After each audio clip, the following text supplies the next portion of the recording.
नमस्कार, मैं हूं विनय सिंह। आपका बहुत बहुत स्वागत है। और आज एनसीईआरटी पर ही बात करेंगे। एनसीईआरटी की लगातार सीरीज हमारी चल रही है और इसी कड़ी में आज पंचायती राज व्यवस्था 9th एवं 10th की एनसीईआरटी का चैप्टर नंबर 3 पंचायती राज व्यवस्था यानी कि स्वशासन लोकल सेल्फ गवर्नमेंट क्या है, इसमें जिस क्वेश्चन पर बात करेंगे आपको आज बताएंगे कि पंचायती राज व्यवस्था जो है क्या वो लोकल सेल्फ गवर्नमेंट है।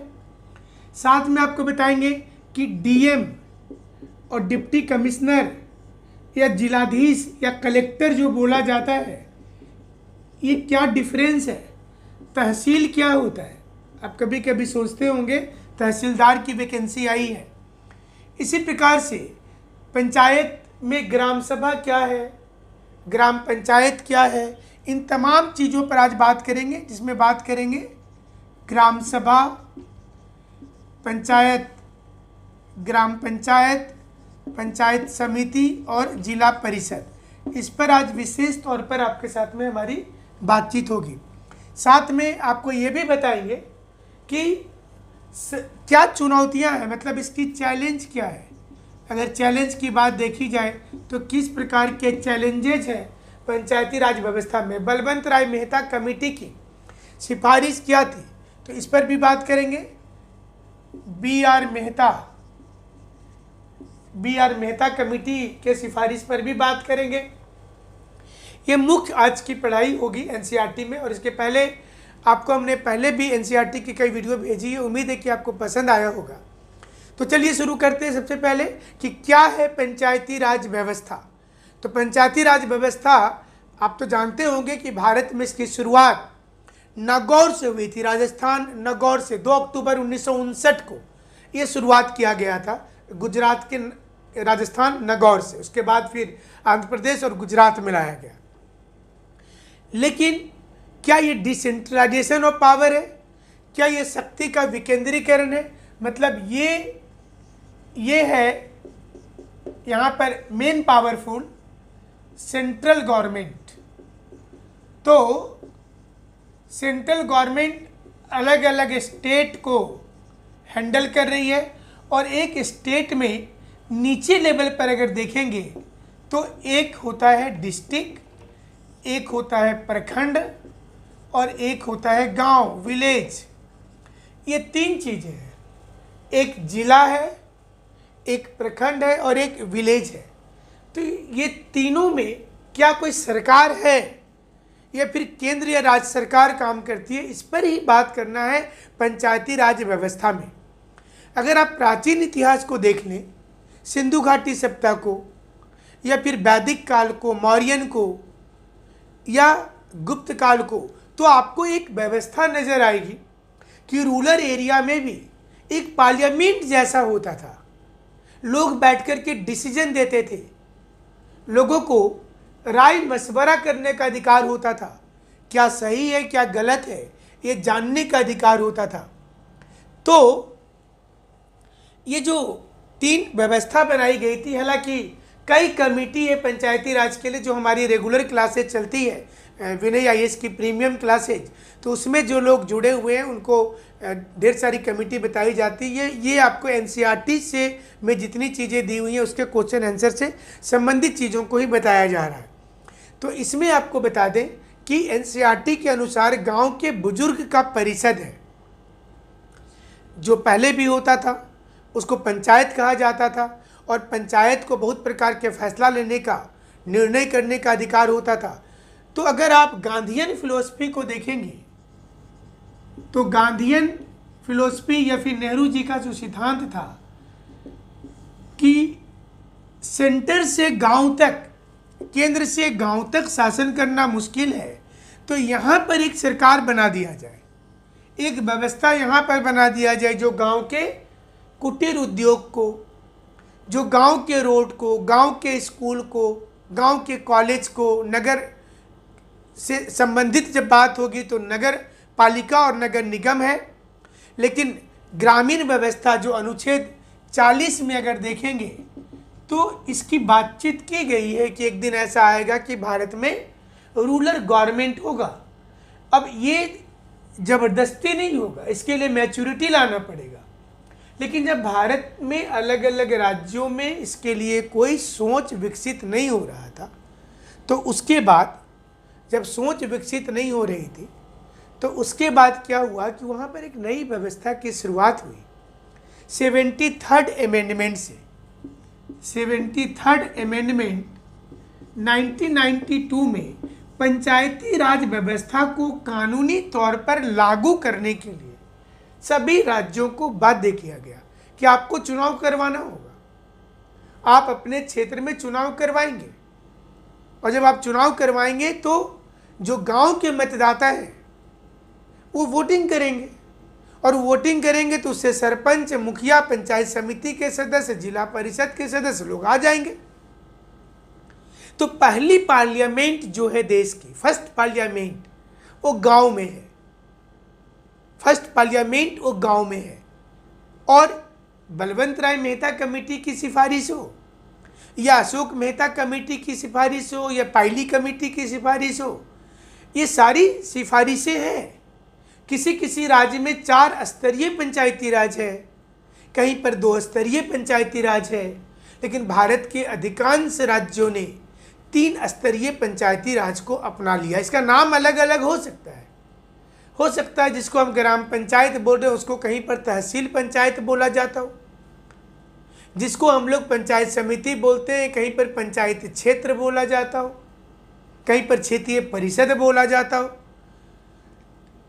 कहीं पर हम जिला परिषद बोलते हैं उसको तालुक बोला जाता हो, कुछ भी हो सकता है, बट उसकी स्वरूप एक जैसी है। भारत में बलवंत राय मेहता कमेटी के ही सिफारिश को अपनाया गया है। अब देखिए 9th-10th की एनसीईआरटी में इसके लिए आपको M Laxmikanth, D Basu, doctor Subhash Kashyap, दुनिया भर की किताब पढ़ने की पहले ज़रूरत नहीं है, ये समझ जाइए। जब आप आईएएस जेपीएससी को, बीपीएससी को, यूपीपीसीएस किसी को पास करना चाहते हैं तो सबसे पहला काम है एनसीईआरटी को थरोली पढ़ना, उसको ठीक से पढ़ना। तो पंचायती राज सिस्टम जो है ये बोल रहा है कि 3 टायर सिस्टम होगा। टॉप लेवल पर एक होगा, मिडिल लेवल पर एक होगा और सबसे नीचे एक होगा। मतलब एक डिस्ट्रिक्ट लेवल हो गया, एक ब्लॉक हो गया और एक गांव हो गया, विलेज हो गया। तो ये रियल डेमोक्रेसी हुआ। अगर ग्रामीण क्षेत्र में यहाँ पर एक अलग से सरकार बनी जा रहा है तो वास्तविक डेमोक्रेसी है। तो बलवंत राय मेहता कमेटी की सिफारिश को लागू करवाया गया 73rd अमेंडमेंट 1992 में, और इसमें प्रावधान किया गया कि सभी राज्य को निर्देश दिया जाता है कि वो पंचायती राज व्यवस्था को अपने यहाँ पर लागू कर लें। तो जिला स्तर पर, इसको बोलेंगे जिला परिषद, हम यहाँ जेडपी लिख दे रहे हैं। ब्लॉक स्तर पर पंचायत समिति, पीएस लिख दे रहे हैं। झारखंड में पंचायत सचिव का रिजल्ट को पीएस ही बोलकर संबोधित किया जाता है। और विलेज को हम लिख दे रहे हैं यहाँ पर ग्राम पंचायत। तो ये देखिए तीन अलग अलग श्रेणी बन गया, एक टॉप लेवल का, एक मध्य का। जैसे ट्रेन में 3 बर्थ होता है वैसे यहाँ पर 3 बर्थ है। ऊपर जिला परिषद है, डिस्ट्रिक्ट में, प्रखंड में पंचायत समिति है और नीचे ग्राम पंचायत है। तो 3 लेवल हो गया। इसके अलावा जो 3 टायर से अलग एक संस्था है उसको ग्राम सभा बोला जाता है। ये एक अलग बॉडी है। किसी भी गांव में जिसकी उम्र 18 साल से ज़्यादा हो गई है या मिनिमम 18 साल है, वो ऑटोमेटिकली ग्राम सभा का मेंबर होता है, स्वतः होता है।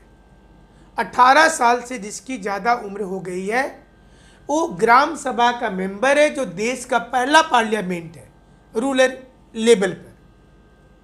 तो हर मतदाता गांव का इस ग्राम सभा का मेंबर है, तो उसकी वोटिंग वहाँ पर होगी, उससे फिर आगे बहुत से काम होते हैं। तो बलवंत राय मेहता कमेटी में सिफारिश किया गया था कि ये जो चुनाव होगा इसमें महिलाओं के लिए सीट रिजर्व, बहुत से राज्यों में तो 50%, कहीं पर 80% महिलाओं के लिए सीट रिजर्व है। इसमें SC ST ओबीसी के अलावा जनरल कास्ट की भी महिलाओं के लिए, एससी एसटी की भी महिलाओं के लिए, ओबीसी की भी महिलाओं के लिए पंचायत में सीट रिजर्व है। उनके हाथ में भी सत्ता की चाबी दी गई है कि वो भी चुनाव लड़े, वो भी देखें कि एक गवर्नमेंट कैसे चलाया जाता है। तो ग्राम पंचायत से शुरुआत करते हैं और उसके पहले ग्राम सभा, जो राज्य की छोटी इकाई होती है, सबसे छोटी विधायिका होती है। स्मॉलेस्ट लेजिस्लेचर जो है इंडिया का, वो ग्राम सभा है।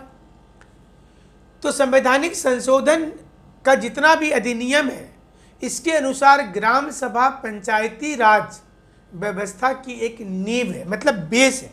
विदाउट द डेवलपमेंट ऑफ, बिना ग्राम सभा का आप पंचायती राज की कल्पना नहीं कर सकते हैं। मैंने पंचायती राज एक नींव है, एक बेस है, सोचिए, और उसी से सारी चीज़ें हो रही है। मतलब पंचायती राज में ग्राम सभा जो है, ये जैसे मकान का पिलर होता है, वैसे ही समझिए कि पंचायती राज व्यवस्था में मकान का पिलर है।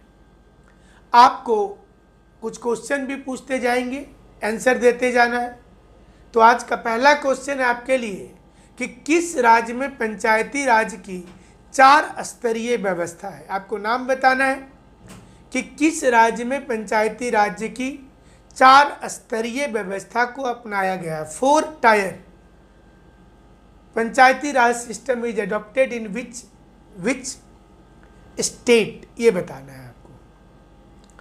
तो गांव के सभी वयस्क सदस्य ग्राम सभा के मेंबर है, जैसा हमने आपको बताया, और वह अपना कार्यकारिणी अर्थात ग्राम पंचायत का चुनाव करवाती है। मतलब जो ग्राम सभा है, इसकी एग्जीक्यूटिव काउंसिल बोलेंगे ग्राम पंचायत को। इसकी जिम्मेवारी इसके ऊपर है कि इसका इलेक्शन आप पहले करवा लीजिए। किसका इलेक्शन? ग्राम पंचायत का, जो पंचायती राज व्यवस्था में सबसे निचले पायदान का एक इकाई है। तो ग्राम पंचायत ही गांव के प्रशासन को देखती है। अब गांव का जो एडमिनिस्ट्रेशन होगा, एडमिनिस्ट्रेशन का मतलब है कि किस गांव में किसको आने देना है, किसको नहीं देना है, यहाँ पर लोकल क्या क्या समस्याएं हैं, कौन व्यक्ति गलत कर रहा है, कौन रूढ़िवादी चीज़ों को फैला रहा है, कौन नहीं फैला रहा है, ये सारी चीज़ों को ग्राम पंचायत ही प्रशासनिक व्यवस्था देखते हैं। और इसका हेड जो होता है वो सरपंच होता है। तो यहाँ पर सरपंच होता है। एक पंच परमेश्वर, एक बहुत पुरानी एक कहानी थी, बहुत फेमस कहानी है पंच परमेश्वर।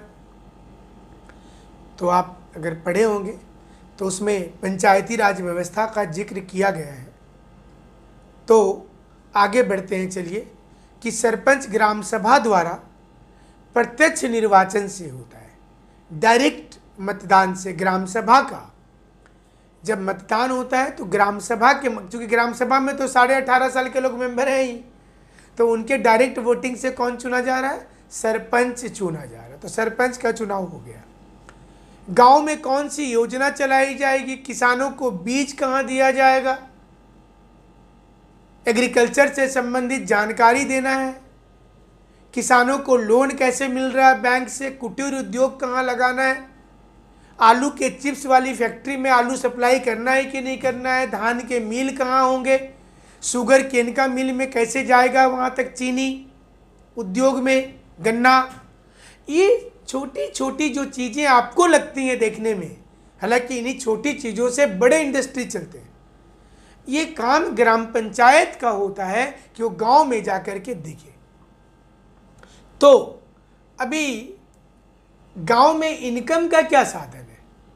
ग्राम पंचायत के पास बहुत बड़ा तो नहीं है कि छोटा मोटा ही लगा सकता है, स्ट्रीट में लाइट लगा दिया, इसलिए उसकी डिपेंडेंसी, ये ग्राम पंचायत की डिपेंडेंसी किसके ऊपर हो गया? ये हो गया स्टेट गवर्नमेंट के ऊपर। जब तक यहाँ से फंड अलॉटमेंट नहीं होगा, तब तक ग्राम पंचायत सही रूप से फंक्शन नहीं कर सकता है। ग्राम पंचायत के अंदर एक न्याय पंचायत होता है, मतलब समझिए गांव का जुडिशियल सिस्टम है वो। इसके अंदर एक अलग से, सारे जगह पर नहीं है लेकिन बहुत से राज्यों ने इस कॉन्सेप्ट को अपना लिया है कि इसके अंदर एक न्याय पंचायत है। और जिसका पर्पस क्या है? इसका पर्पस है, न्याय पंचायत का पर्पस है कि आपको न्याय दिलाना। आपको न्याय कैसे दिलवाएंगे? क्या इसके लिए प्रोसेस होगा? तो गांव में जो झगड़ा हो जाता है, किसी के खेत में दूसरे व्यक्ति के गाय जाकर के फसल खा गए, आपस में मारपीट हो जाती है, जमीन का विवाद हो जाता है, तो वहाँ पर पंचायत बैठ कर के फैसला देती है कि किस प्रकार का डिसीजन लेना चाहिए, कौन सा डिसीजन लेना सही होगा, कौन सा डिसीजन लेना गलत होगा, ये पंचायत बताती है। और ये बिहार में तो 3 महीने तक की सजा भी दे देता है पंचायत, इतना ताकत है वहाँ पर। सारे राज्यों में नहीं है लेकिन बिहार में दिया गया है। तो न्याय पंचायत का उद्देश्य न्याय गांव तक पहुंचना है। गांव के लोग शहर आएंगे छोटे छोटे मुकदमे को लेकर के, तो कितना खर्चा होगा खुद सोच करके देखिए। सुदूरवर्ती क्षेत्र में जो लोग रहते हैं उनको अगर रांची आना है, जमशेदपुर आना है, चाईबासा आना है, दुमका आना है, तो उनके लिए कितना प्रॉब्लम होगा। तो इसलिए अगर गांव में ही ये व्यवस्था कर दिया जाएगा तो हमें लगता है कि प्रॉब्लम नहीं हो पाएगा। तो एक क्वेश्चन है यहाँ पर कि यदि नगर का मेयर, एनसीईआरटी का क्वेश्चन है, या गांव का सरपंच आपके पास आते हैं, आपके मोहल्ले में आते हैं, तो आप उनसे किस प्रकार की जानकारी लीजिएगा। अगर गांव में कभी आते हैं तो आप क्या पूछना चाहेंगे, ये आपको बताना है। आपके दिमाग में क्या क्या क्वेश्चन है बताना है। तो चलिए आगे बढ़ते हैं। पंचायत समिति भी ये राज्य व्यवस्था में, पंचायत समिति मध्यम स्तर पर है, जैसा आपको पहले बताए थे। जिला परिषद और इसके नीचे बीच वाला पर पंचायत समिति है और नीचे ग्राम पंचायत है, तो ये बीच का कड़ी हो गया। इन बिटवीन जिला परिषद एंड ग्राम पंचायत, ये बीच का कड़ी हो गया। ये दोनों के बीच समन्वय बैठा करके काम करेगा। तो पंचायत सचिव एक बार फिर से समझ लीजिए, जिला परिषद में नाम ही क्लियर है, डिस्ट्रिक्ट। पंचायत समिति ब्लॉक, ये प्रखंड में होगा। अगर आप जिस क्षेत्र में रहते हैं अगर वो प्रखंड होगा तो वहाँ पर पंचायत समिति होगा। सुनते हैं ना प्रखंड, तो वहाँ पर एक पंचायत समिति जरूर होगी, क्योंकि प्रखंड लेवल पर ये होता है। तो पंचायत समिति में प्रखंड के जितने भी ग्रामीण पंचायत था, ये जो ग्राम पंचायत था, इसके जितने सरपंच थे, इसके हेड सरपंच थे, आपने अभी पढ़ा, ये सारे सरपंच पंचायत समिति का ऑटोमेटिक मेंबर बन जाएगा। देखिए अभी क्लियर हो गया ना। सबसे पहले किसका चुनाव हो रहा है? सबसे पहले चुनाव किसका हो रहा है? तो ग्राम पंचायत का। ग्राम पंचायत में वोटिंग कौन कर रहे हैं? तो ग्राम सभा के सारे मेंबर। उसमें मेंबर कौन है? तो 18 साल वाले सारे लोग वोटर हो गए। अब जब वो ग्राम पंचायत में चुने, किसको चुने? वो सरपंच को चुने। और ये सारे ग्राम सभा में मुखिया होता है, तो सारे सरपंच ऑटोमेटिकली पंचायत समिति के क्या बन गए? वो मेंबर बन गए। साधारण माने आम तौर पर, क्योंकि प्रशासन का काम बहुत बड़ा हो जाएगा, इसलिए प्रखंड स्तर पर इसको रखा गया है। और उस क्षेत्र के जो संसद सदस्य होंगे, उस क्षेत्र के जो एमएलए होंगे, जो विधानमंडल के सदस्य होंगे, लेजिस्लेचर के मेंबर होंगे, वो मेंबर स्वतः ही पंचायत समिति का भी मेंबर हो जाता है। इसलिए उसके बैठक में ये सारे लोग आपको दिखते रहेंगे। और साथ में इसे यहाँ पर भी महिलाओं के लिए, SC ST के लिए, OBC के लिए, सारे लोगों के लिए सीट होती है। और कुछ ऐसे पद भी होते हैं यहाँ पर, सहयोजित जिसको बोलते हैं, मतलब वो नॉमिनेटेड है। वह आम सदस्यों के राय से कुछ बुद्धिजीवी लोगों को भी पंचायत समिति में रखा जा सकता है। कुछ आम लोगों को भी रखा जा सकता है पंचायत समिति द्वारा के सदस्य के रूप में वो मनोनीत हो जाते हैं। सामान्यतः पंचायत समिति का अध्यक्ष निर्वाचित होता है, फिर इसका एक बॉस बनेगा, सारे लोग इसके मेंबर बन गए, सारे मेंबर वोटिंग करेंगे तो इसका हेड बन जाएगा। क्लियर है? एक प्रशासनिक इकाई है जिसका प्रधान प्रखंड विकास अधिकारी होता है, मतलब इसका हेड कौन हो जाएगा? बीडीओ, जो जेपीएससी से जा रहे हैं। प्रखंड विकास पदाधिकारी के पास एग्रीकल्चर, कॉटेज इंडस्ट्री, सहकारिता डिपार्टमेंट, पशुपालन विभाग, कुटीर उद्योग, मुर्गी पालन वाला क्षेत्र, वो सारे के लिए वो बीडीओ के निर्देश में काम होगा, क्योंकि वो सरकार का पदाधिकारी है। एक तो यहाँ से चुनाव होकर के जो लोग आ गए और इनके ऊपर में बीडीओ है, बीडीओ के परामर्श से ही सारे काम गांव में होंगे। और इसके बाद तीसरे स्तर पर होता है जिला परिषद। जिला परिषद भी बड़ा महत्वपूर्ण पद होता है। अब देखिए, यहाँ वाले मेंबर यहाँ चले गए और यहाँ के सारे मेंबर जो होगा अलग अलग पंचायत समिति में जो लोग गए हैं, तो अलग पूरे उस डिस्ट्रिक्ट में जितने पंचायत समिति हैं सारे के मेंबर जिला परिषद में चले गए, एक एक उसका निर्वाचित। तो ग्रामीण प्रशासन और अपने ऊपर राज्य सरकार, नीचे रूरल, ऊपर स्टेट गवर्नमेंट, इसके बीच की कड़ी हो गया, मतलब इसके ऊपर डायरेक्ट क्या हो जा रहा है? स्टेट गवर्नमेंट हो जा रहा है। तो इसको जिम्मेवारी जिला परिषद को हो गया। और इसके बॉस जो होते हैं वो डिप्टी कमिश्नर होते हैं, जिसको डीएम भी बोला जाता है। चूंकि वो रेवेन्यू कलेक्शन करता है तो इसको कलेक्टर भी बोलते हैं बहुत जगह पर। ये जो जिला अधिकारी होते हैं वो इसके हेड होते हैं। तो साधारण तौर पर जिला परिषद के उस जिला के पंचायत समिति के जितने भी सदस्य होते हैं वो सारे सदस्य इसके मेंबर होते हैं। संसद वाले जो संसद के मेंबर हैं, हमारे सांसद, मेंबर ऑफ पार्लियामेंट, और जो मेंबर ऑफ लेजिस्लेटिव असेंबली है, एमएलए, ये दोनों भी इसके स्वतः मेंबर हो जाएंगे। तो इसमें भी महिला और एससी एसटी के लिए सीट रिजर्व होता है। और फिर इसका भी एक इलेक्शन होता है, सभी मेंबर मिलकर के फिर जिला परिषद के अध्यक्ष का, चेयरमैन का चुनाव होता है। चेयरमैन जो वर्ड है, ऐसे तो राज्यसभा में चेयरमैन है, लेकिन जिला परिषद के भी जो हेड होते हैं उनको चेयरमैन बोला जाता है। तो अधिकांश राज्यों में जिला परिषद पूरे जिले में पंचायत व्यवस्था के कार्यों का पर्यवेक्षण करता है, मतलब उसको मॉनिटरिंग कर रहा है, क्या सही है क्या गलत है। और जिलाधिकारी जिला परिषद के साथ एक मीटिंग होती है स्थानीय शासन की हमेशा।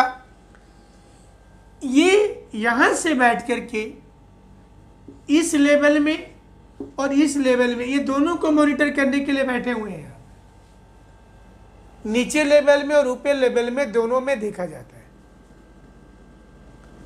तो ये तो हुआ ग्रामीण व्यवस्था। लेकिन इसी को शहर में ले आएंगे तो ये हो जाएगा अर्बन गवर्नमेंट।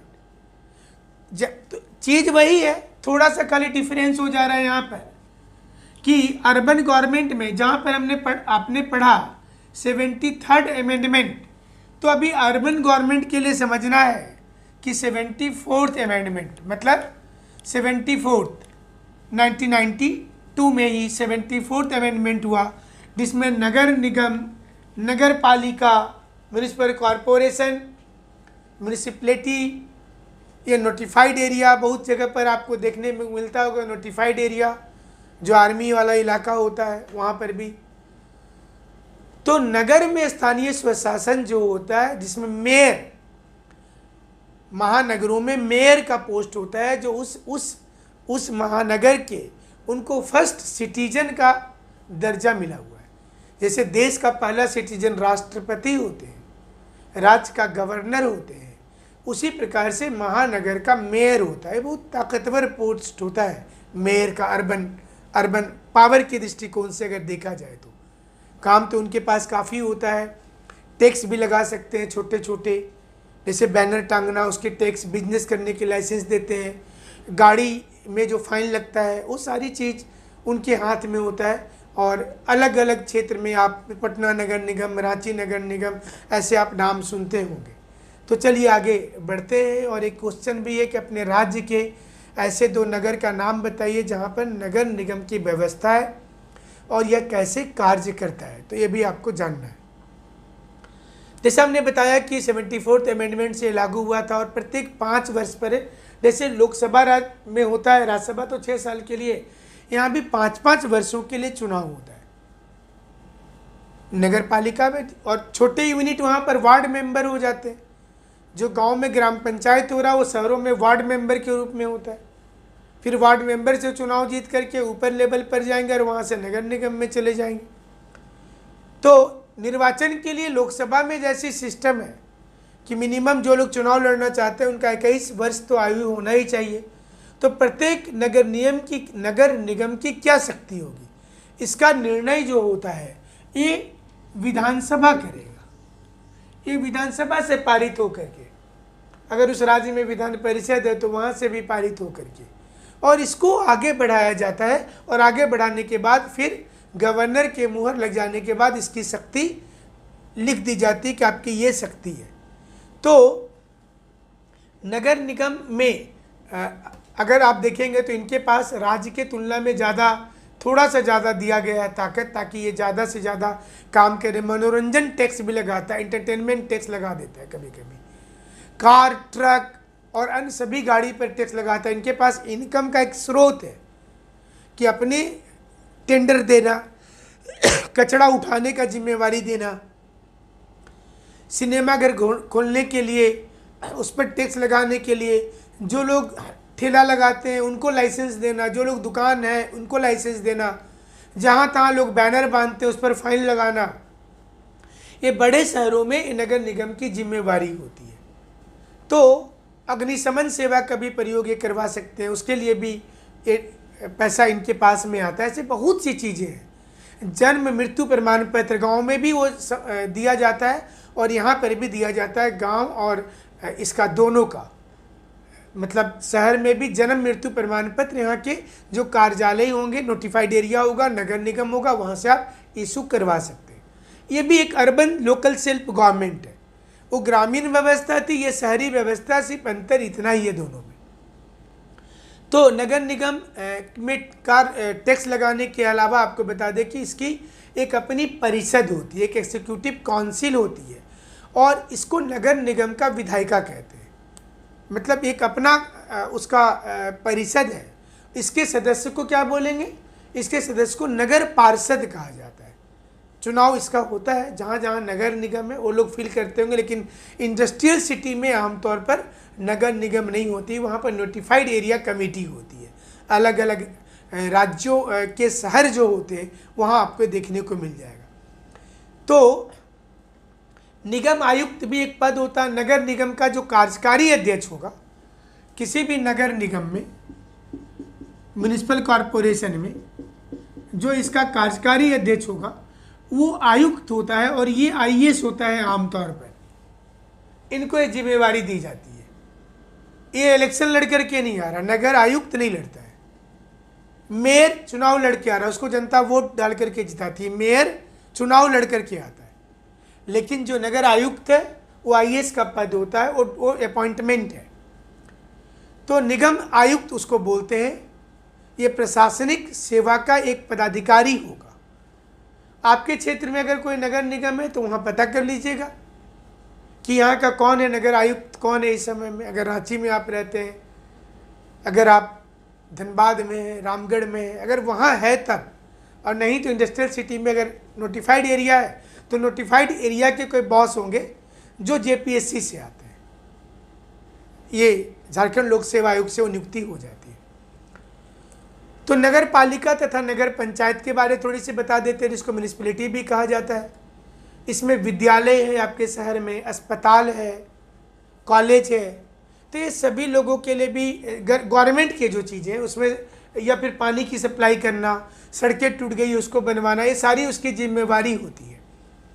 जन्म मृत्यु का ब्यौरा रखना भी उनका होता है। लाइसेंस निर्गत करवाने की जिम्मेवारी होती है। पुस्तकालय खुलवाना है, पब्लिक वेलफेयर का काम करना है, क्योंकि इनके पास तो काम ही ना होगा, जनता से जुड़ी हुई जो कामें होती है। अब एक जिले का प्रशासन की अगर बात करते हैं तो इसको डिस्ट्रिक्ट में डिप्टी कमिश्नर है जो आईएएस होता है। किसी भी डिस्ट्रिक्ट में जो हेड होते हैं वो आईएएस होते हैं। ये यूपीएससी से एग्जाम क्लियर करके आ रहे हैं।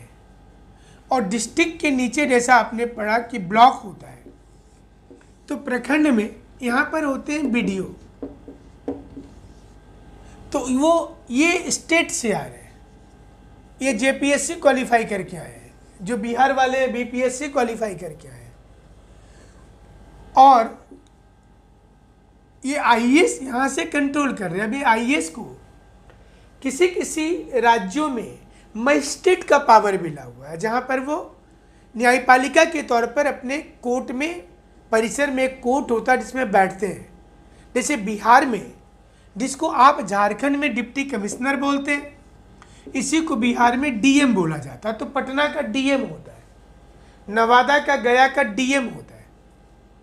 अंतर सिर्फ क्या, दोनों आईएएस है, लेकिन उस राज्य में व्यवस्था ऐसी है कि वहाँ पर मजिस्ट्रेट की भी ताकत मिली हुई है।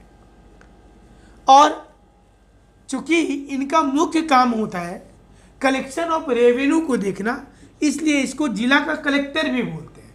तो कहीं कहीं पर आपको कलेक्टर शब्द भी आएगा, तो कन्फ्यूजन हो जाती है कि क्या डीएम का अपॉइंटमेंट अलग होता है, डीसी का अलग होता है, कलेक्टर साहब अलग होते हैं।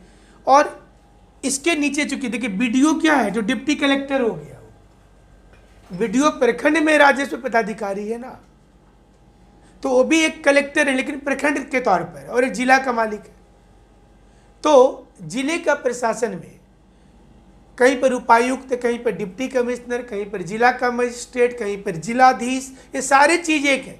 सिर्फ कुछ कुछ जो नेचर ऑफ वर्क होगा बदल जाएगा। अपॉइंटमेंट प्रोसेस में कोई अलग से, इसकी कोई अलग से रास्ता नहीं है, एक ही एग्जाम होता है। और इसका मुख्य काम लेकिन रेवेन्यू देखना होता है। जिले के लोग सरकार को कर अदा कर दें, सरकार के जो जितने टैक्स वाले सिस्टम है वो देखना इनकी जिम्मेवारी दी जाती है। और जब कुछ मामले में उपायुक्त को जज या मजिस्ट्रेट के रूप में काम करना है तो उनको डीएम बोल देंगे वहाँ पर। अब उपायुक्त को जिले के लिए बजट बनाना रहता है, प्रत्येक साल का एक बजट बनाया जाता है। बजट के लिए वह बीडीओ से परामर्श कर सकते हैं, नीचे लेवल के जो पदाधिकारी है उनसे, उनके नीचे जो है। और राज्य सरकार को एक प्रतिवेदन हर साल भेजेंगे, स्टेट गवर्नमेंट को देंगे हर साल, जिसमें बताया जाता है कि हमारी ये स्थितियां हैं। तो कुछ मामलों में उपायुक्त को जज या मजिस्ट्रेट, जैसा हमने बताया कि कहते हैं, इनका काम है बजट बनाना, राज्य के लिए बजट, डिस्ट्रिक्ट के लिए बनाना। और प्रशासन की सुविधा के लिए प्रत्येक जिले को, जितने डिस्ट्रिक्ट हैं, इस डिस्ट्रिक्ट को कई सब डिवीजन में, माने उपमंडल में बांट दिया जाता है, और उपमंडल को कई तहसील में बांटा जाता है। तो तहसील की नियुक्ति बहुत से राज्यों में होती है, पंचायत स्तर पर होती है। तो ये उपमंडल को तहसील में बांट रहे हैं, और तहसील जो हुआ वो ग्रामीण स्तर पर हो गया। अब कुछ क्वेश्चन देख लेते हैं जो एनसीईआरटी पे क्वेश्चन दिया हुआ, जो आपको करना है घर में। भारत में स्थानीय स्वशासन की आवश्यकता और उसके महत्व का वर्णन कीजिए।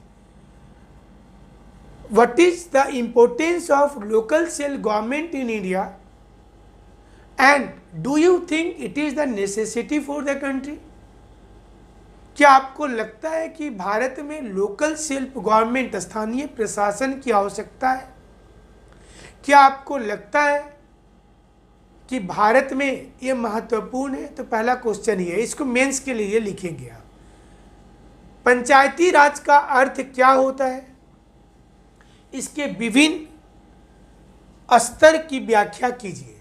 What is the meaning of Panchayati Raj system? Explain different tier of Panchayati Raj. Panchayati Raj का अलग अलग टायर की आपको व्यवस्था करना है, ये आपको बताना है। और तीसरी चीज है, जो तीसरा क्वेश्चन है, यह है पंचायत समिति की स्थापना किस प्रकार से होती है? What is the process of establishment of panchayat समिति, जो ब्लॉक लेवल पर है उसमें कौन मेंबर होते हैं, कैसे ये बनाया जाता है, ग्राम पंचायत कैसे बनता है, जिला परिषद के आय के साधनों की एक सूची बनाइए, give a list about the income of जिला परिषद, जो डिस्ट्रिक्ट लेवल पर टॉप है उनके पास इनकम का कौन कौन सा साधन है ये आपको बताना है। तो उससे संबंधित क्वेश्चन है, हमें लगता है कि सारे क्वेश्चंस आप आसानी से बना पाइएगा। नगर निगम की रचना का वर्णन कीजिए, what is the way of establishment of municipal corporation. Municipal corporation मतलब नगर निगम की रचना कैसे की जाती है। और दूसरा प्रश्न है कि नगरपालिका के कार्यों का वर्णन करें, explain the work of municipality. नगरपालिका के कार्यों का वर्णन कीजिए। और एक टिप्पणी लिखने के लिए आया हुआ है, अंतिम जो क्वेश्चन है वो, जिसमें ग्राम सभा पर टिप्पणी लिखना है। क्योंकि ग्राम सभा जो है, जैसा हमने शुरू में बताया, आप देखे होंगे पंचायती राज का 3 है, जिला परिषद, पंचायत समिति और ग्राम पंचायत, लेकिन इसमें कहीं भी ग्राम सभा नहीं आ रहा। देखिए ग्राम सभा ये तीनों से अलग एक इकाई है, लेकिन ये पिलर है, ये मकान का पिलर है सोचिए। और यही इलेक्शन करवा रहा है ग्राम पंचायत का। जितने भी 18 साल के मेंबर उम्र वाले हैं वो इसके ऑटोमेटिक मेंबर हैं, वो ग्राम पंचायत के ऑटोमेटिक मेंबर हैं, उनको मेंबरशिप मिल गई है। तो ये एक नीचे लेवल का पहला पार्लियामेंट है भारत का। और इसके बाद फिर पंचायत समिति, इसके बाद जिला परिषद। तो ग्राम सभा पर आपको टिप्पणी लिखना है। न्याय पंचायत पर लिखना है। जैसे आपको बताए थे कि ग्राम पंचायत के साथ एक अलग से संस्था होती है जिसको न्याय पंचायत बोलते हैं, जो एक जुडिशियल सिस्टम है ग्रामीण क्षेत्र का, जिसका वर्क है कि गांव में जा कर के अगर न्याय की ज़रूरत होती है तो उसको शहर आने की ज़रूरत नहीं है। उसको वहीं पर जो न्याय पंचायत में जो सरपंच होंगे, चूँकि वही बैठते हैं वहाँ, तो वो कुछ फैसला सुना देंगे छोटे छोटे मुद्दे पर। अगर वहाँ निपटारा नहीं होता है, अब मर्डर केस वहाँ नहीं चलेगा, वहाँ छोटी छोटी चीज़ चलते हैं, चोरी का चल जाएगा। और गांव में बहुत से रूढ़िवादी परंपराएं होती हैं, कंजर्वेटिवनेस होता है।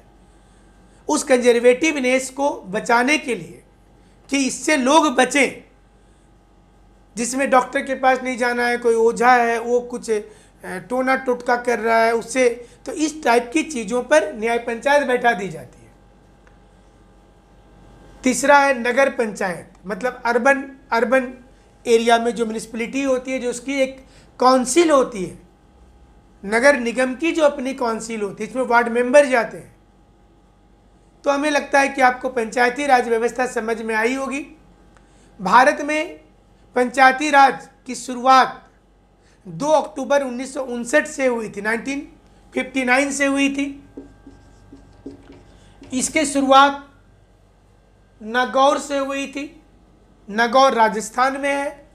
उसके बाद आंध्र प्रदेश और गुजरात में हुआ था। नागौर राजस्थान में है, उसके बाद हुआ था दूसरे राज्यों में। तो पंचायती राज का मतलब समझना है एक ग्रामीण सरकार जिसे ये अधिकार दिया जाएगा कि गांव के लोग अपनी शासन व्यवस्था को स्वयं से संभाल लें। तो उम्मीद है कि आज की क्लास आप लोगों को अच्छी लगी होगी। हमारी क्लासें इंडिया के दूसरे प्लेटफॉर्म में ई लर्निंग, उसमें भी आती हैं, आप वहाँ से भी हमारी मदद ले सकते हैं अगर आपको ज़रूरत महसूस होती है तो। और अगर आप IAS, JPSC, BPSC कोई भी क्लास करना चाहते हैं तो उसमें आपको काफ़ी लाभ होगा। खास करके NCERT वाली अभी सीरीज चल रही है, और हमारी जो प्रीमियम क्लासेज है विनेज IAS का, जिसमें 3 आवर्स की भी क्लासेज चलती है और 1 आवर की भी चलती है। आप दोनों में से किसी क्लास को भी एंजॉय कर सकते हैं। क्वेश्चन आंसर की लेखन शैली बताई जा रही है, नोट्स आप मंगा सकते हैं अपने घर में कुरियर के द्वारा में, ये सारी सुविधाएं आपको दी जाएगी। तो हमारे साथ आप ऐसे जुड़े रहिएगा। हमसे जुड़ने के लिए आपका बहुत बहुत शुक्रिया, बहुत बहुत धन्यवाद।